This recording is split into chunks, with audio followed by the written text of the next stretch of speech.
Welcome to another episode of Bent Not Broken. Heartbreak and trauma may feel like the end of your story, but here it's the beginning of a bold new chapter. I'm your host, Coach Deborah Griffiths, and this is the space where women rise, rebuild, and rediscover their purpose. Remember this truth: you are bent, not broken.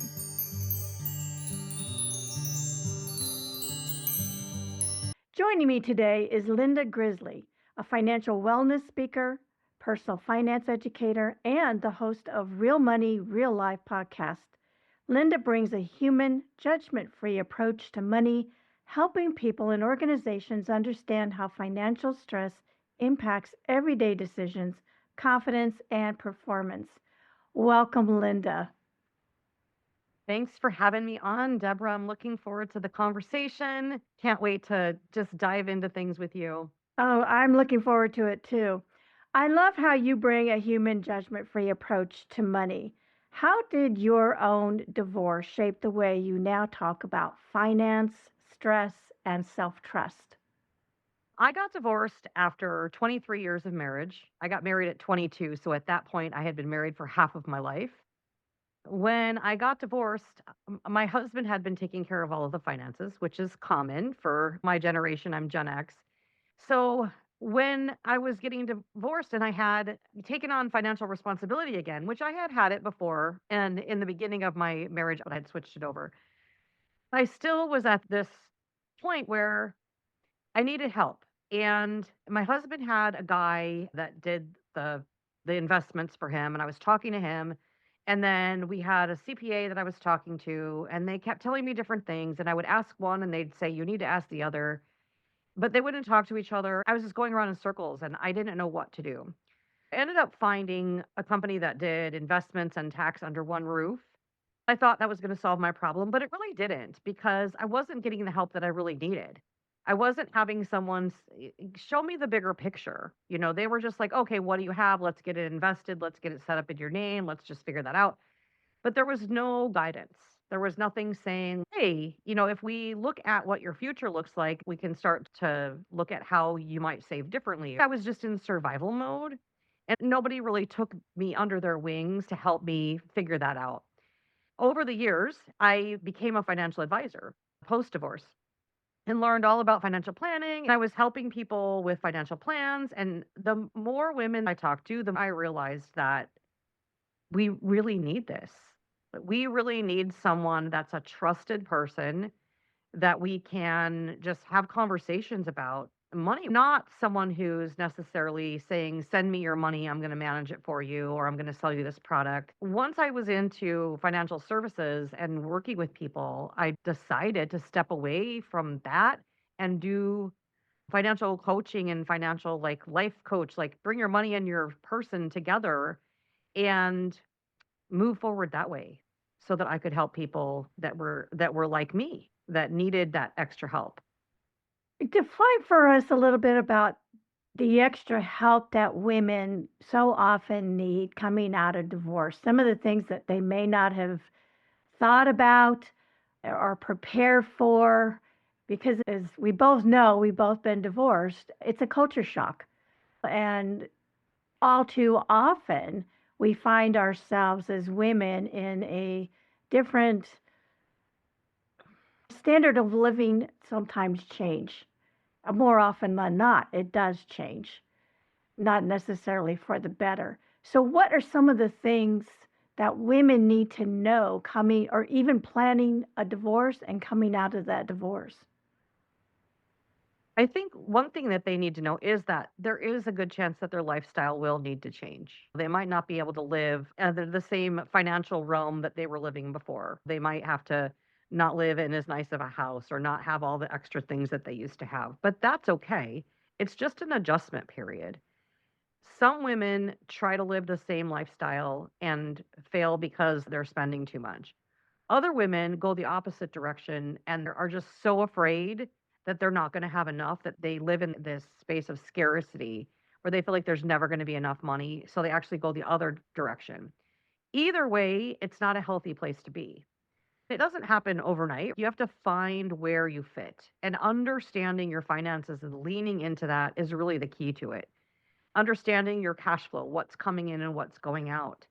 And sometimes you don't know that right away. When you're coming right off of the divorce, you're just trying to figure out what you have and where you're going to go, where you're going to live, what you're going to do, if you're going to get a different job, what is going to happen with your kids, all that stuff. You're not even thinking about like planning with your money, but it's so important to lean into that and find that healthy space for you and be financially well so that you are living within your means, but at the same time, not sacrificing too much of yourself. Do you find that women coming out of divorce, because all too often there's so many self-esteem issues, things of that nature that have to heal, that money gets put aside, thinking about money, their budget, their finances gets kind of pushed aside, or should that also be part of the healing process as we come out of a divorce? It does get pushed aside, but it shouldn't be pushed aside. It should be part of the healing process is getting in tune with your money, getting a handle on what you have, what your plan is, how you can set yourself up for success, and really just understanding what you need to do. Part of my story is that when I first got divorced, was running a business, but it wasn't profitable enough, so I had to sell the business. And I got a job that I thought was going to be my dream job. And I undervalued myself when I was looking for the job, but I really thought that this was going to be the job for me. As it turned out, I was in a toxic environment and I wasn't getting paid enough to survive. I was going backwards every month. So I took a bold step and left my job and went back to school. I had a 2-year degree, but I had never gone to a 4-year college. So in my late 40s, I went to college and I got a degree because I knew that I needed to up my game. If I was going to survive, I needed and have the lifestyle that I wanted, I needed to have that in order to get the next job. So for me, that meant going backwards first. And that can be really hard too, because I took out a home equity loan to go to school. I wouldn't recommend that. So anybody that's listening, don't do that. There's lots of better ways that I know now as a financial person. I mean, that is one way, and sometimes that makes sense. I just didn't know there was so much I had to learn.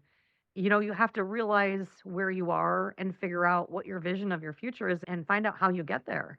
How do you happen? Many women avoid looking at their credit after divorce because they're afraid of what they'll see. Why is checking your credit score one of the most empowering first steps and not something to fear?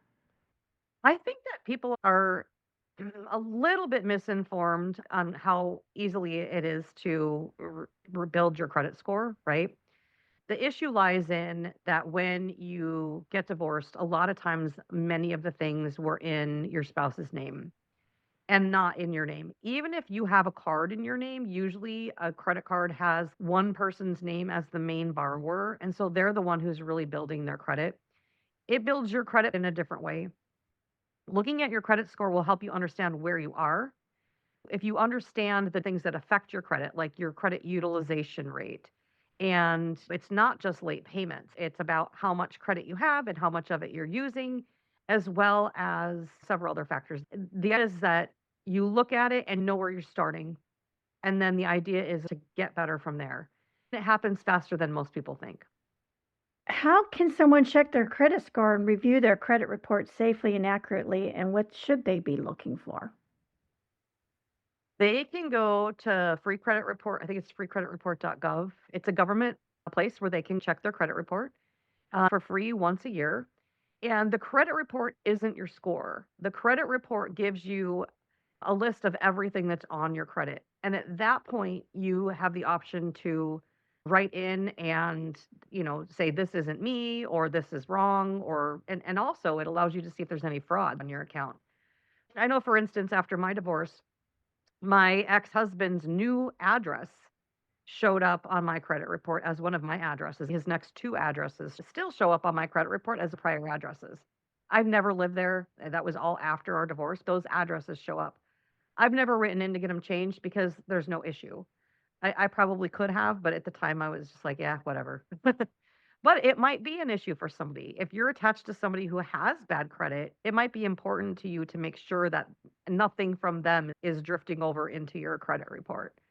So that's how you can check your credit report and your credit score.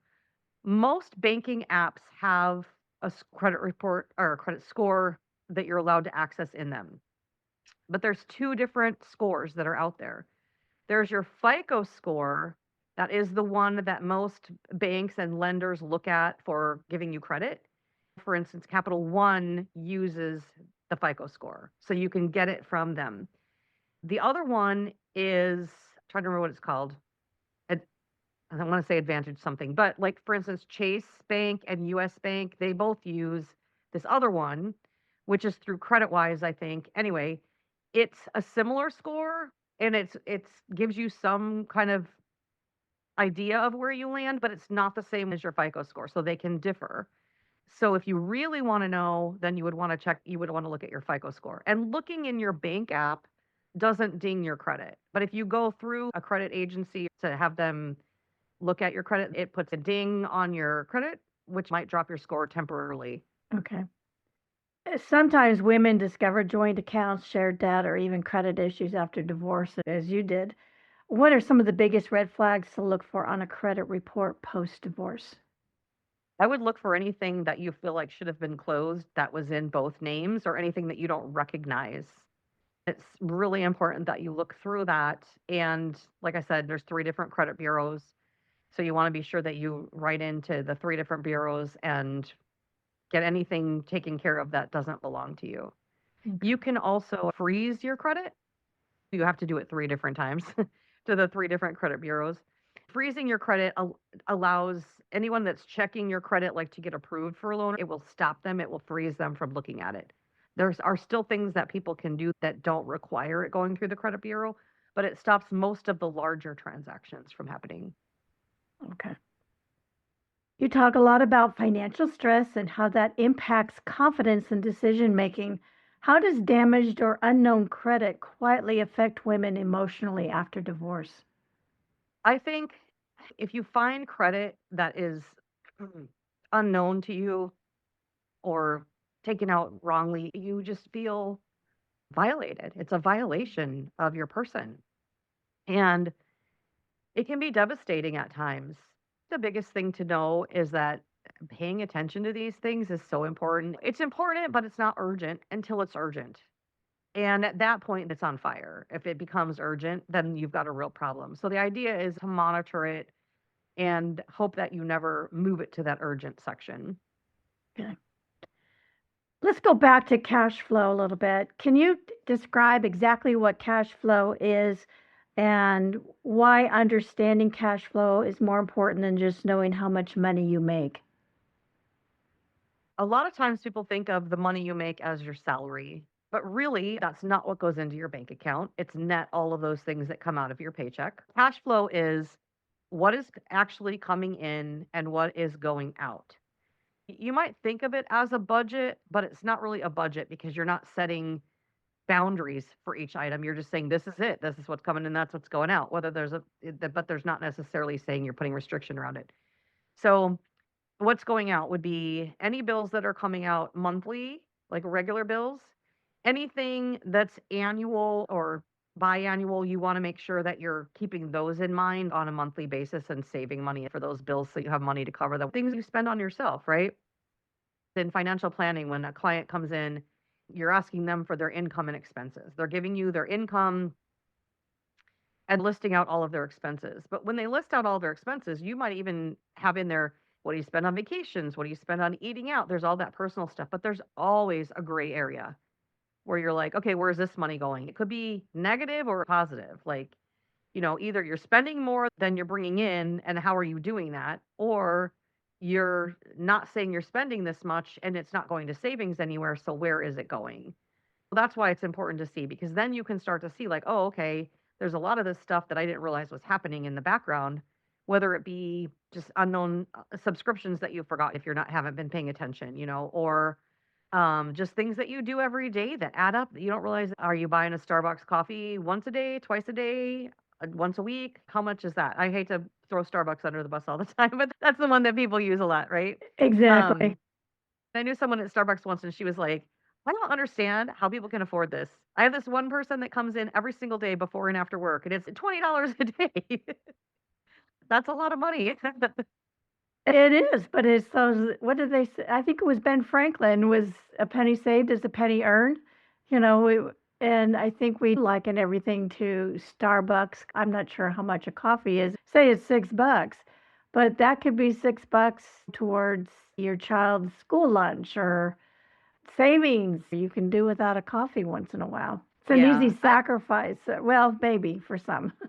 it is, yeah.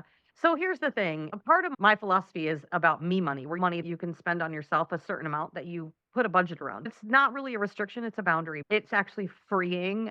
If coffee is the one thing that you want to have, then that's fine. If it comes out of that money and you know that that's the amount of money you have to spend and that's what you're choosing to spend your money on, fantastic. But when you start looking at it through that lens, you're like, if I buy $20 worth of coffee a day, that's going to prevent me from doing this other thing that I really want to do. Maybe I don't want to do the coffee. Maybe I'll make coffee at home at least once a day. It's all about prioritization and figuring out what you value.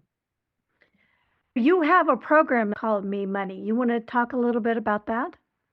It's a simple strategy that anybody can do. I have a course for it, but you don't need the course if you can figure it out on your own. And it's all about setting aside that specific amount of money for you to spend on you. And it's the number's going to be different for everybody. So you can track your expenses for a month or a couple of weeks and then start with that number and try to live within the means of that number for anything that's just for you. Now we're talking about not responsible items, right? Things like coffee, things like, any like impulse buy, things that you don't really need that you just like or want, right? It could be a self-care item like a massage or for me it's I get my nails done, right? So that comes out of buy me money because this doesn't help my husband in any way, me having my nails done. Now you might have a husband who absolutely wants you to have your nails done. In that case, it doesn't have to come from your money. It's all very unique to you. But the idea is that it works with any money personality. You can be a saver or a spender or an avoider or a risk taker or a security seeker. And there's all these different personalities around money, and there's no wrong personality. But by having me money, it gives you a lens to look at money differently through and allows you to pay more attention to it and give more intention to your purchases. I like that concept of me money. So many times, as part of our healing process coming out of divorce, we might sacrifice putting ourselves on the back burner.